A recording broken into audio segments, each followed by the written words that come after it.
Alhamdulillahi Rabbil Alamin, wassalatu wassalamu ala ashrafil mursalin, Nabiyyina wa maulana Muhammadin wa ala alihi wa sahbihi ajma'in.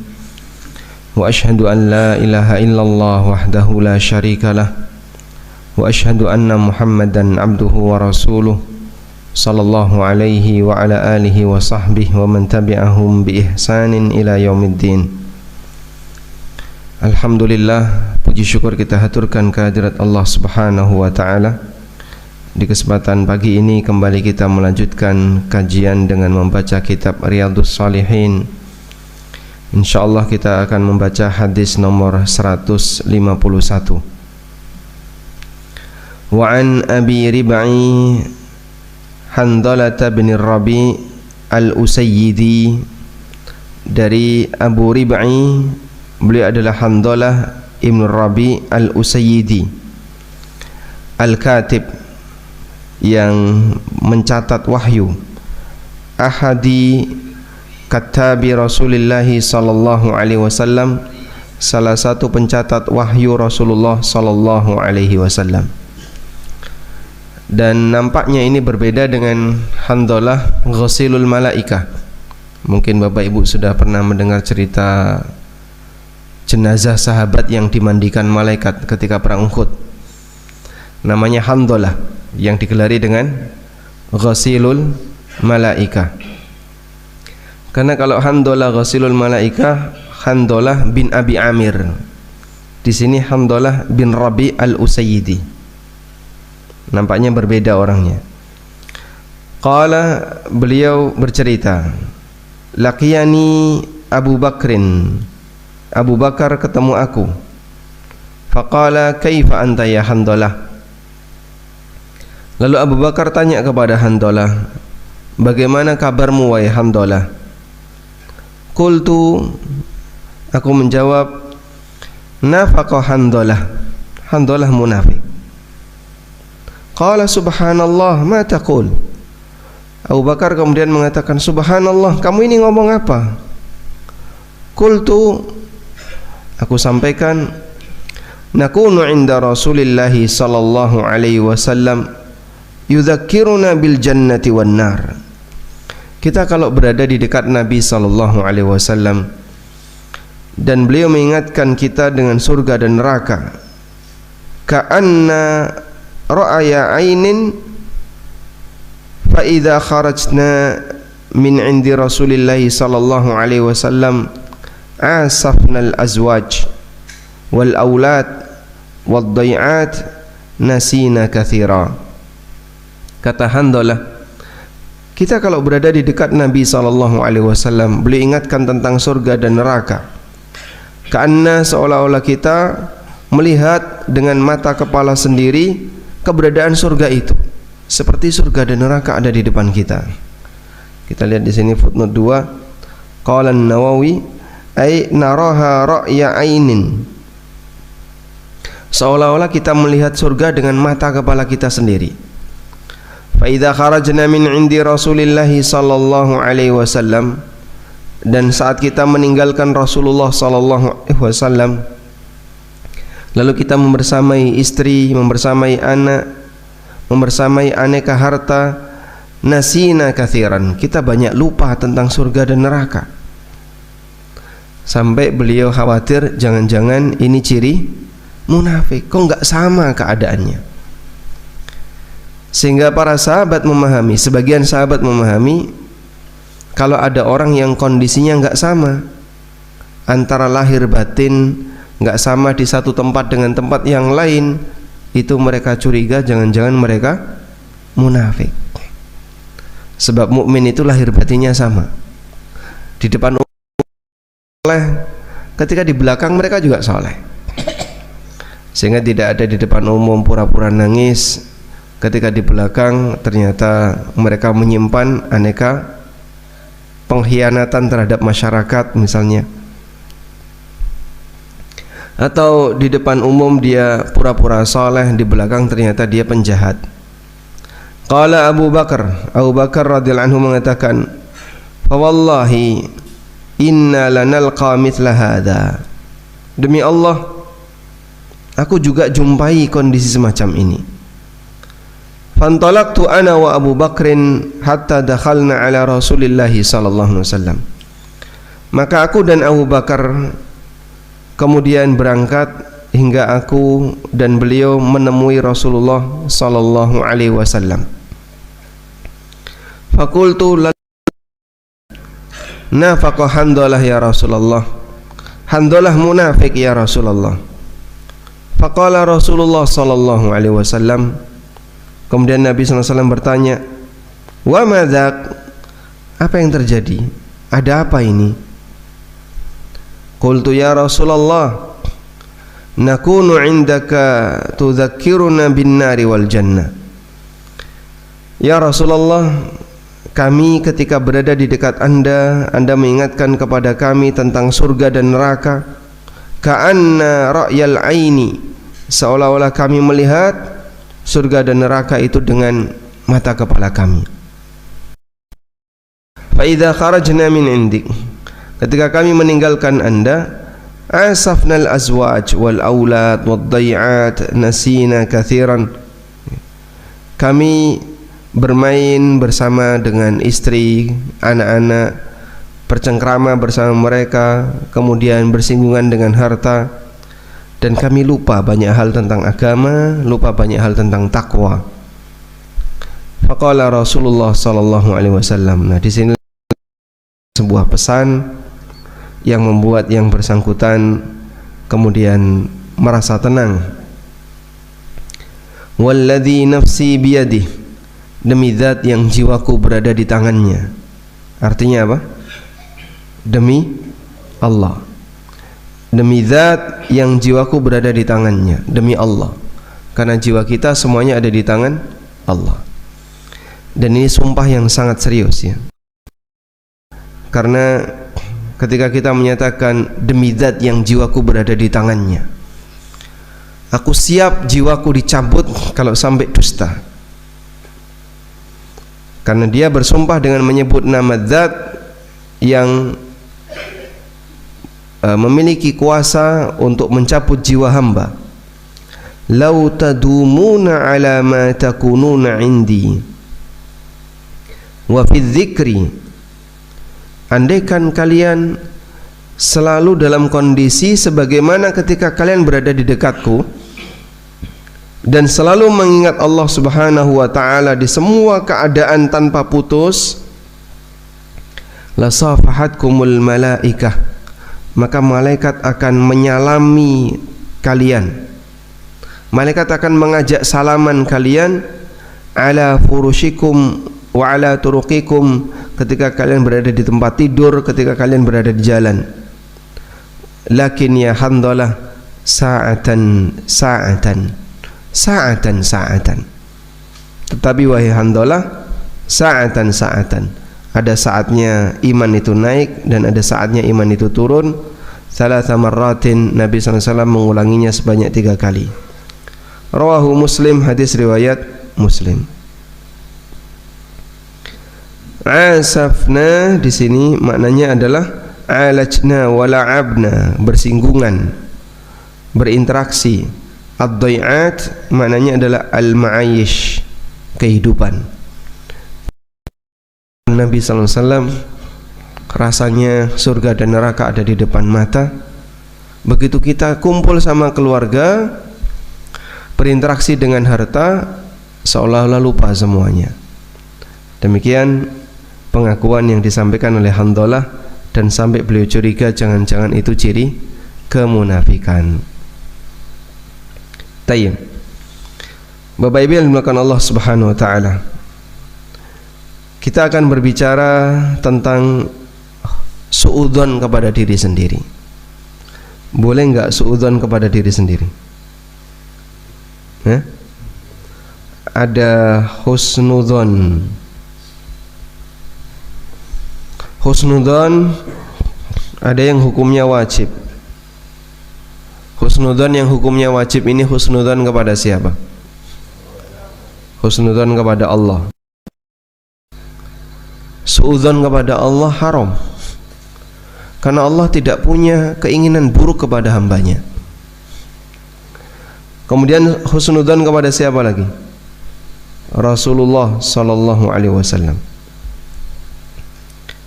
Lalu husnudzan kepada siapa lagi yang hukumnya wajib?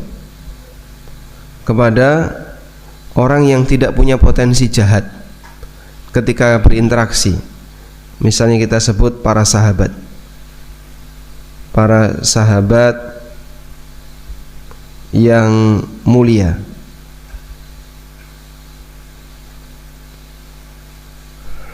Karena husnudzon kepada orang yang mulia, kepada orang yang baik adalah sebagai konsekuensi dari interaksi kita kepada yang bersangkutan. Sebaliknya, suudzon kepada orang yang mulia berarti kita berbuat zalim kepada yang bersangkutan. Selanjutnya ada suudzon.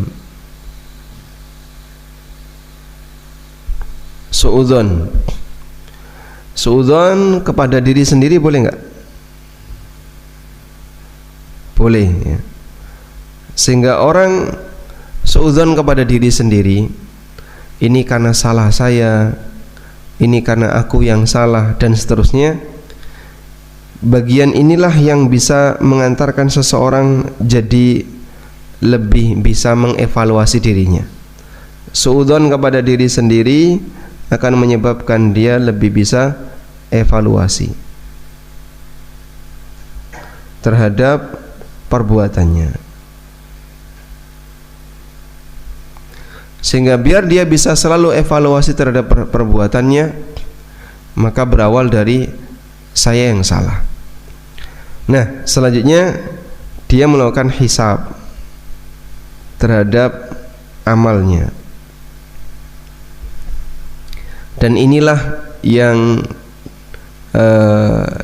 diajarkan oleh sahabat Umar, hasibu anfusakum qabla an tuhasabu. Hisablah diri kalian sebelum kalian dihisab. Apa yang terjadi pada Hanzalah? Beliau suudzon kepada dirinya dan Nabi SAW tidak melarang. Tapi beliau tanya, kenapa kau seperti itu? Sehingga menyebut dirinya, saya telah bersikap munafik. Kemudian dari hadis ini juga terdapat pelajaran berkaitan dengan bagaimana seorang mukmin itu merasa takut jangan-jangan adanya perbedaan kondisi itu tanda kemunafikan. Di antara ciri munafik beda lahir batin.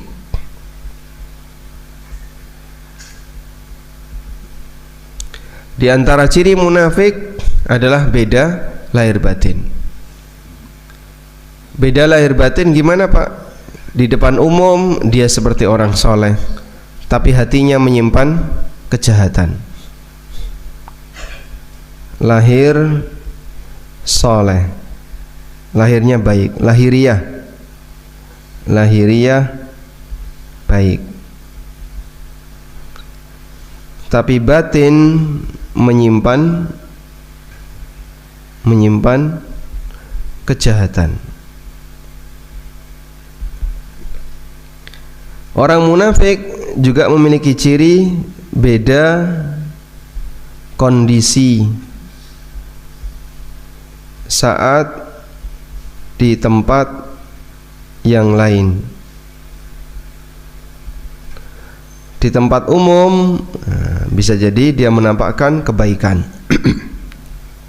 soleh. Di tempat tersembunyi dia menyimpan kejahatan. Ini ciri kemunafikan. Dan ada ciri munafik yang merupakan ciri lahiriah. Misalnya malas salat. Kalau salat riya, yura'unan nas wa la yadhkurunallaha illa qalila. Kalau ngomong suka berdusta, sebagaimana yang disebutkan oleh Nabi sallallahu alaihi wasallam.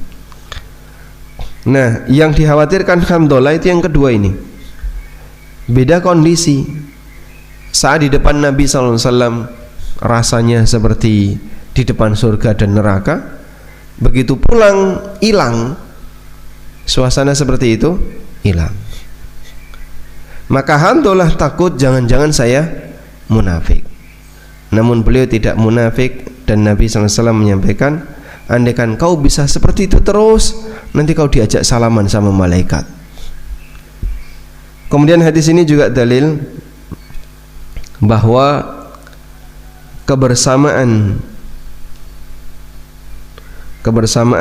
dengan orang soleh itu bisa nambah iman. Saat Nabi SAW bersama Handolah, saat Handolah bersama Nabi SAW, beliau merasa imannya naik. Hal yang sama juga dirasakan oleh Abu Bakar. Sehingga ketika sedang kajian, sedang mendengarkan tausiah, umumnya itu bisa membuat iman naik ya. Beda kalau ngantuk ya. Yang naik apanya? Kalau ngantuk yang naik apanya? Baik. Sehingga bersama dengan orang soleh dalam rangka untuk ibadah itu bisa nambah iman. Karena itu kajian bisa menambah iman. Sehingga dulu Mu'adz bin Jabal radhiyallahu anhu apabila ngajak orang untuk kajian, beliau mengatakan, haya nu'minu sa'atan. Kata Mu'adz, kalau beliau ngajak kajian orang, maka beliau mengatakan, haya nu'minu sa'atan, mari kita ngecas iman sesaat. Karena dalam kegiatan kajian itu ada apa? Saat kajian turun sakinah, dan sakinah ini yang bisa nambah iman. Huwallazi anzalas sakinata fi qulubil mu'minin liyazdadu imanan ma'imanihim. Dialah zat yang menurunkan as-sakinah di hati orang yang beriman untuk menambah iman mereka selain iman yang sudah ada pada hati mereka. Karena itu dalam situasi orang hadir di majelis taklim, mendengarkan Al-Quran dan hadis dibacakan, secara umum bisa nambah iman. Wallahu alam. Baik, sampai di sini ada yang mau disampaikan? Kita lanjutkan ya. Berikutnya kita akan beralih ke hadis nomor 152. Wa an Ibni Abbasin radhiyallahu anhuma, dari Ibnu Abbas radhiyallahu anhuma, beliau bercerita, bainama an-nabiyyu sallallahu alaihi wasallam yakhthub, ketika Nabi sallallahu alaihi wasallam sedang berkhutbah, idza huwa bi rajulin qa'imin, tiba-tiba di luar masjid ada orang yang dengerin khutbah sambil Nabi sallallahu alaihi wasallam di depan mimbar, Nabi SAW di atas mimbar, dan beliau bisa melihat orang yang berada di luar. Masjid Nabawi ketika itu tidak sebesar, berapa luas Masjid Nabawi ketika itu? Masjid Nabawi pasca penaklukan Khaybar itu kurang lebih 1000 meter persegi. Perluasan yang pertama di zaman Nabi SAW. Beliau melihat ada orang yang berdiri di luar masjid. Fasa'ala anhu, kemudian beliau bertanya. Ketika sedang berkhutbah, beliau tanya. Faqalu, kemudian para sahabat menjawab, Abu Israil, dia namanya Abu Israil. Nadhara ayyakuma fi syamsi wa la yaq'ud wa la yastadhil wa la yatakallam wa yasuma. Dia bernadar untuk terus berdiri di bawah terik matahari, tidak mau duduk, tidak mau berteduh, tidak mau bicara, dan puasa. Sudah pernah kita sampaikan hadis ini. Ada berapa ibadah yang dia lakukan? Ada berapa ibadah yang dia lakukan? Puasa 1, terus apa lagi? Berdiri, kemudian tidak mau berteduh, enggak mau bicara. 4 jenis nazar yang dia lakukan. Faqala an-nabiy sallallahu alaihi wasallam, lalu Nabi sallallahu alaihi wasallam bersabda, muruhu falyatakallam, perintahkan dia untuk bicara. Wal yastadil, suruh dia untuk berteduh. Wal yaq'ud, suruh dia untuk duduk. Wal yutimma saumahu, dan lanjutkan puasanya. Sehingga ini jadi dalil apabila ibadah yang sesuai sunnah dicampur dengan ibadah tanpa dalil, maka ini dipertahankan, yang ini dihilangkan. Ini dipertahankan, yang ini dihilangkan. Nah, begini ya. Ini bimbingan yang diberikan Nabi sallallahu alaihi wasallam.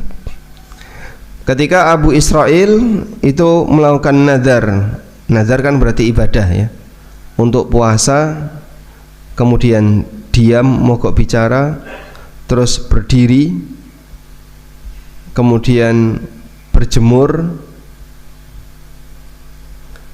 Yang ada syariatnya yang mana? Puasa. Ini yang ada dalilnya. Ini semuanya nggak ada dalil, tidak berdalil. Lalu Nabi SAW perintahkan ini dibatalkan, dan beliau perintahkan yang puasa dilanjutkan.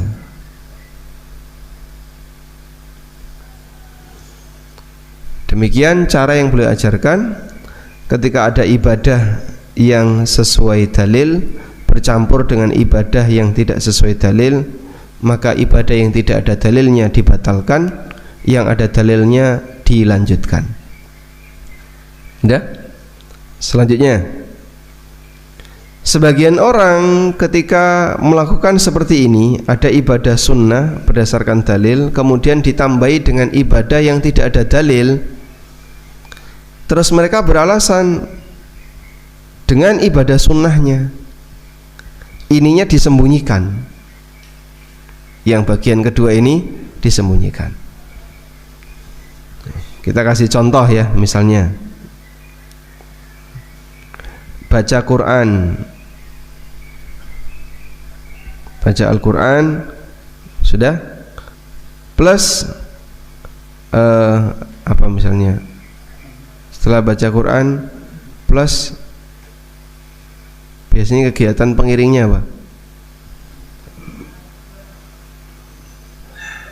Ada banyak misalnya baca Quran, habis baca Quran Anda tahu serokalan,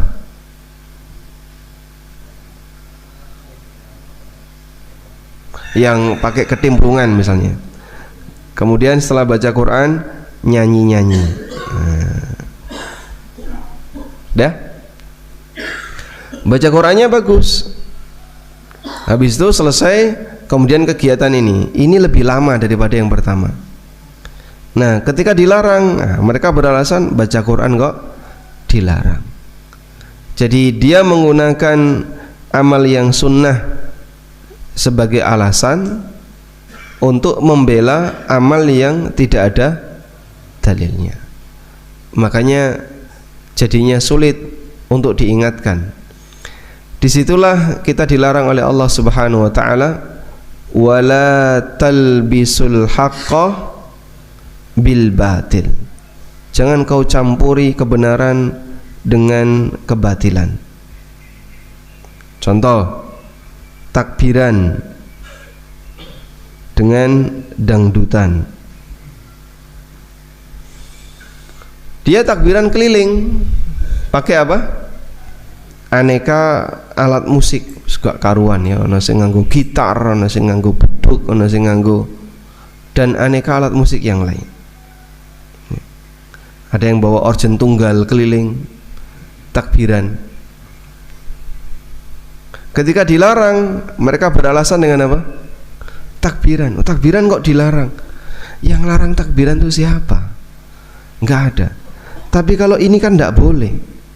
Wala talbisul haqqa bil batil wa taktumunal haqqa. Jangan kau mencampur adukkan kebenaran dengan kebatilan, maka kebatilan itu akan menutupi kebenaran. Karena biasanya yang dominan adalah kebatilannya. Wa taktumunal haqqa wa antum ta'lamun. Lalu kalian menyembunyikan kebenaran itu padahal kalian. Atau misalnya sholawatan ditambah dengan ketimplungan. Ketimplungan. Ini kan nggak ada dalam syariat kita ya. Kita sepakat alat-alat seperti itu nggak ada di zaman Nabi SAW, juga nggak pernah ngajarin model kayak gitu. Itu muncul belakangan.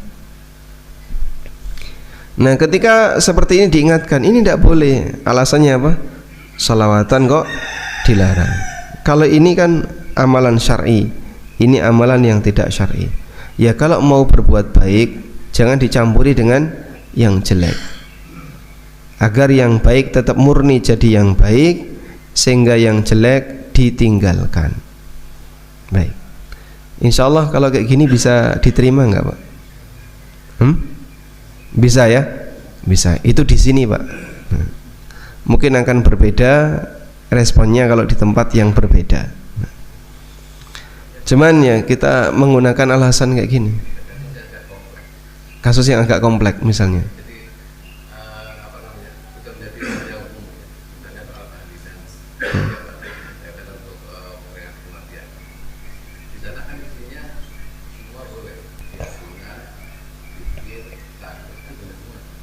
Iya.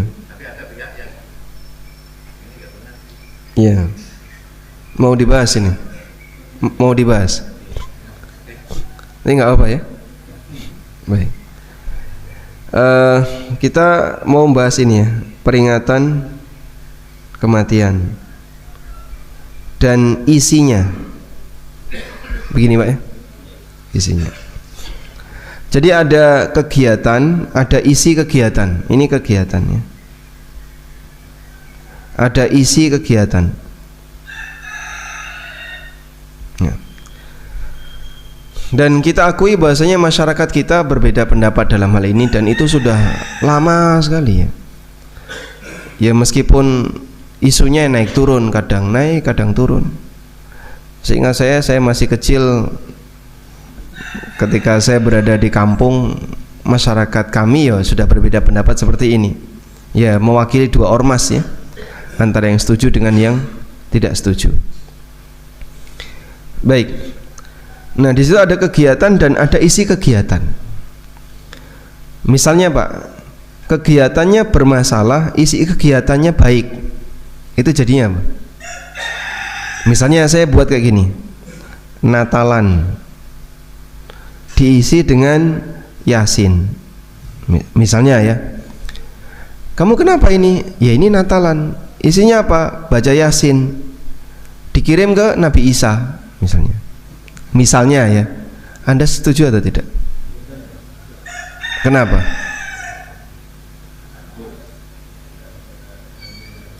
Kenapa nggak setuju? Yang bermasalah yang mana? Natalannya. Nah, Natalannya. Saya nggak setuju. Masa Natalan? Tapi ini isinya bagus. Baca Yasin, tahlil, dikirim ke Nabi Isa. Ila hadrati an-Nabi Isa alaihi salam al-Fatihah. Antara ini ada simbah kita meninggal, ada Nabi Isa, yang lebih mulia yang mana? Ya enggak, jangan dibandingkan Pak, itu seorang Nabi ya. Boleh enggak kita ngirim Al-Fatihah untuk Nabi Isa, sebagaimana ngirim Al-Fatihah untuk Nabi Muhammad SAW? Ya, kalau kaidah itu berlaku kan berarti boleh. Jadi pas 25 Desember kita adakan Natalan. Namanya Natalan, acara Natalan, kegiatannya baca Yasin, tahlil, dzikir dan seterusnya. Jadi ada kegiatan dan ada isi kegiatan. Kira-kira kalau seperti ini dipermasalahkan, orang beralasan yang mana? Ini kok dilarang, kan gitu kan? Ini kan yasinan, ini tahlil, baca la ilaha illallah, apa yang salah? Mungkin dia akan beralasan dengan ini. Nah, masalahnya kegiatan kamu ini nggak bener. Perbuatan kamu ini niru kebiasaan atau niru agamanya orang lain. Itu agama orang lain, bukan dalam ajaran kita. Nah, peringatan kematian itu datang dari mana?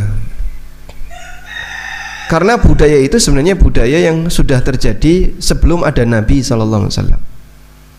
Mereka punya kebiasaan kalau ada orang yang mati dikenang, dan kebiasaan itu turun-temurun dari generasi ke generasi berikutnya. Orang Nasrani melakukan itu, demikian pula orang-orang musyrikin. Nah, sebagian kaum muslimin melakukannya. Walaupun isi kegiatannya kita anggaplah misalnya sepakat isinya hanya baca Quran, baca tahlil, kemudian doa. Nggak ada yang bermasalah kalau dilihat dari isinya, jika di situ sifatnya hanya kalimat-kalimat thayyibah. Terlepas dari perbedaan pendapat ulama, apakah Yasin itu sampai kepada orang yang meninggal ataukah tidak jika dihadiahkan. Ada dua mazhab besar kan kayak gitu. Ada yang sampai dan yang tidak sampai. Yang mengatakan sampai itu mazhab Hambali dan Hanafi. Yang mengatakan tidak sampai itu mazhab Syafi'i dan Maliki. Ya. Berkaitan dengan menghadiahkan bacaan Quran. Menghadiahkan bacaan Quran. Nah, begini. Ada yang mengatakan sampai. Yang sampai ini pendapatnya siapa tadi? Hambali dan Hanafi. Pembelaan mazhab Hanafi bahwa amal itu sampai cukup kuat. Di buku Syarah Aqidah Wasitiyah atau Syarah Aqidah Thahawiyah Ibnu Abil Is Al-Hanafi, alasan yang cukup panjang untuk mengatakan bahwa menghadiahkan bacaan Quran itu bisa sampai ke mayit. Dan ada yang mengatakan tidak sampai. Yang mengatakan tidak sampai ini Syafi'i dan Maliki. Bahkan kalau Maliki dilarang. Kalau Malikiyah nggak boleh, tidak sampai dan tidak boleh. Baik, terlepas dari perbedaan ini, kan masih ada ulama yang bolehkan misalnya. Sehingga saya sepakat dengan Hambali atau dengan Hanafi bahwa menghadiahkan bacaan Quran itu bisa sampai. Iya, kita anggap ini amalan yang tidak ada masalah. Nah, tapi kalau kegiatannya masalah kan, nah, jadi ternilai bermasalah. Kalau kayak gini diterima nggak? Nah, peringatan kematian inilah yang pernah dinyatakan oleh Imam Asy-Syafi'i, wa akrahul ma'tam, dan aku membenci praktek ma'tam. Coba kita tuliskan.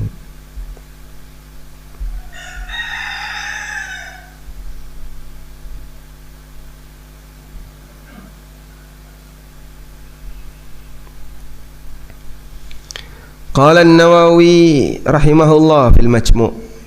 Berkata Imam An-Nawawi rahimahullah dalam kitab Al-Majmu'. Al-Majmu' syarah Muhadzab, kitab Al-Muhadzab, salah satu referensi mazhab Syafi'iyah, karya Asy-Syirazi. Wa ammal julusu lit ta'ziyah, duduk-duduk untuk takziah. Fanas Asy-Syafi'i, ditegaskan oleh Imam Asy-Syafi'i, wal musannif, musannif di sini siapa? Penulis, maksudnya penulis kitab Al-Muhadzab. Wasairul ashab, dan seluruh ulama madhab, ala karahatihi, hukumnya makruh. Makruh bagi bahasa ulama ya, bukan nyuruh ya, tapi dihindari. Lalu beliau mengatakan, qala Syafi'i fil Imam Syafi'i dalam kitab mengatakan, wa akrahul ma'atim, dan aku membenci praktek ma'atim, praktek ma'tam. Wa hiyal jamaah, bentuknya adalah kumpul-kumpul, wa illam yakun lahum bukaun, meskipun enggak pakai acara nangis-nangis. Fa inna dzalika yujaddidul huzna, karena itu mengulang kesedihan, wa yukalliful mu'nah, dan membebani biaya. Ma'a ma madha fihi minal athar, selain juga pengaruh yang sudah ada pada kondisi keluarga mayit. Dia sudah tertimpa musibah dengan meninggalnya salah satu anggota keluarganya, ditambah harus ngeragati orang yang datang ke sana. Maksudnya begitu pertimbangan Imam Syafi'i. Hadza lafdhuhu fil demikian keterangan beliau dalam wa taba'ahu al-ashab, dan diikuti oleh al-ashab, para ulama Syafi'iyah alaihi, terhadap hal ini. Baik. Jadi pertimbangan bahwa peringatan kematian itu mengulang kesedihan, kemudian membebani keluarga duka, ini sudah disampaikan oleh Imam Syafi'i rahimahullah, makanya beliau tidak menyukai praktek seperti itu. Dan yang namanya musibah itu kan tidak dikenang ya. Yang diperintahkan untuk dikenang itu apa? Wa amma bi ni'mati rabbika fahaddits. Nikmat itu yang diperintahkan untuk dikenang. Maka kalau kita mengenang nikmat itu silahkan. Sebagaimana Bani Israel mengenang nikmat Allah dengan diselamatkannya dari Fir'aun. Lalu Bani Israel ngapain? Puasa Asyura. Mereka ditanya oleh Nabi SAW, kalian puasa apa? Lalu mereka menjawab, ini adalah hari di mana Allah menyelamatkan Musa dari kejaran Fir'aun. Lalu Nabi SAW mengatakan, ana ahaqqu bi Musa minkum, aku lebih berhak untuk mengenang nikmat Musa dibandingkan kalian. Sehingga Nabi SAW juga ikut puasa Asyura. Maka ada dua hal ya, ada kenikmatan dan ada kesedihan. Yang dikenang yang mana? Ini dikenang. Kemudian yang ini diapain? Hah? Kesedihan itu diapain? Dilupakan. Kesedihan perlu dilupakan enggak? Dilupakan. Jangan dibalik, kesedihan, musibah dikenang. Siapa kelompok yang paling kuat dalam mengenang kesedihan? Syiah. Syiah itu yang paling kuat mengenang kesedihan. Sehingga sampai ketika 10 Asyura yang dilakukan oleh Syiah ini mengenang kesedihan matinya Husain, baduke dibacoi ya. Kepalanya dipukuli pakai senjata ya, sampai berdarah-darah. Mungkin Bapak Ibu sudah pernah melihat ya, bagaimana praktek Syiah ya. Bagaimana praktek Syiah ketika hari Asyura. Ini penuh dengan darah. Dan ini alat yang mereka buat untuk bacok-bacok dirinya, ada yang ngemplang-ngemplang dirinya. Ini kira-kira gimana, Pak? Ini pisau loh ini, Pak. Dilempar ke punggung. Hah? Nggak kelihatan. Nggak usah diperlihatkan kan. Ini pedang, dan kepala mereka siap dipukul dengan pedang. Ngapain mereka melakukan seperti ini? Yang kesedihan. Kami merasa sedih kenapa dulu tidak bisa membela Husain waktu Husain dibunuh oleh orang-orang yang melawannya. Ya kamu belum lahir kalian. Iya, kenapa kami dulu belum lahir? Mau protes sama siapa coba? Terus dipukul-pukul badannya sebagai bentuk mengenang kesedihan. Nah, kayak gini, penuh berdarah-darah. Sebagai bentuk mengenang Husain bin Ali radhiyallahu anhu. Dibantah oleh para ulama. Siapa sih orang soleh yang mati dibunuh? Banyak sekali. Husain bin Ali salah satunya. Hasan kakaknya diracun. Hasan bin Ali kan mati diracun. Ali bin Abi Thalib dibunuh oleh orang Khawarij. Siapa lagi yang mati dibunuh? Utsman bin Affan mati dibunuh oleh para pemberontak. Termasuk Umar bin Khattab radhiyallahu anhu juga mati dibunuh oleh siapa? Orang Majusi. Siapa yang lebih mulia?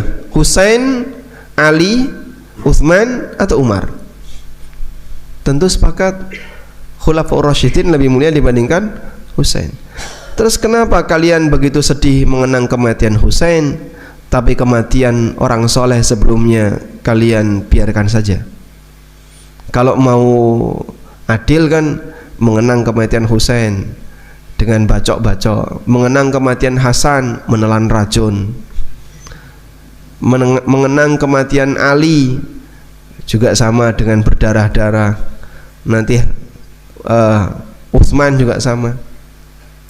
Bahkan yang lebih tinggi daripada itu, mengenang kematian para nabi yang dibunuh oleh orang Yahudi. Fariqan taqtuluna, sebagian kalian bunuh dan sebagian kalian ingkari. Wa fariqan takfurun. Jadi upaya yang dilakukan oleh orang Syiah ini bukti bahwasanya mereka tidak ridho dengan takdir Allah dengan adanya kematian orang-orang soleh. Orang soleh yang mati dibunuh, bagi kita ada dua kacamata. Dilihat dari sisi takdir, itu adalah takdir Allah, maka musibah. Dilihat dari sisi syariat, itu pelanggaran, dan Allah subhanahu wa ta'ala akan memberikan balasan yang setimpal bagi mereka yang mendolimi kekasih-kekasihnya. Baik, karena itu kita tidak diajarkan mengenang kesedihan, tapi kita diajarkan mengenang kenikmatan. Wa amma bi ni'mati rabbika fahaddits. Wa amma bi ni'mati rabbika fahaddits. Adapun dengan nikmat Rabbmu, maka ceritakanlah. Maksudnya dikenang, sampaikan, sehingga ketika kita punya nikmat, mengenang nikmat itu dipersilahkan. Wallahu a'lam. Baik, ada yang mau disampaikan?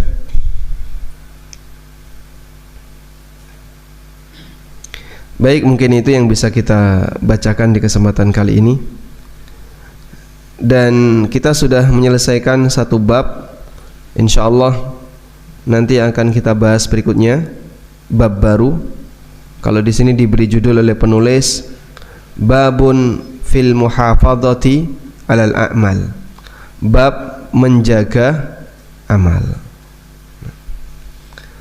Baik, selanjutnya kami persilahkan, monggo Pak Ki, ada yang mau disampaikan?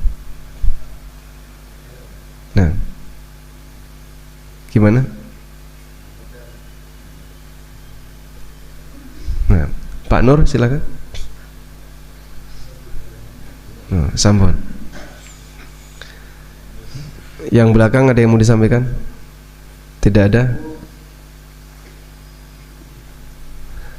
Sudah, demikian. Semoga apa yang kita bahas ini bermanfaat. Wassallallahu ala nabiyyina Muhammadin wa ala alihi wa sahbihi wa sallam.